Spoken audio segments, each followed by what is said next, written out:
Consideramos que este curso é de grande importância para as organizações.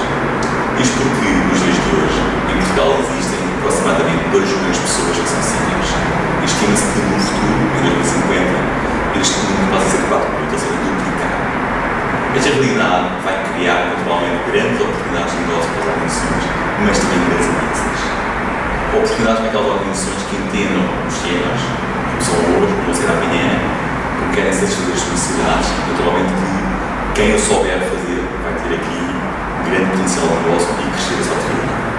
Também, aquelas organizações que não entendam quem são os temas hoje, como vão ser amanhã, naturalmente vão ter grandes ameaças. Isto porque não sendo expectável que a taxa de mortalidade cresça, então, havendo mais séniores, naturalmente vão haver menos não séniores, ou seja, menos consumidores. E como tal, as organizações que apenas estão focadas nos não séniores, então vão ter menos consumidores e, como tal, menos negócio. Daí acreditarmos que este curso é bastante relevante e daí temos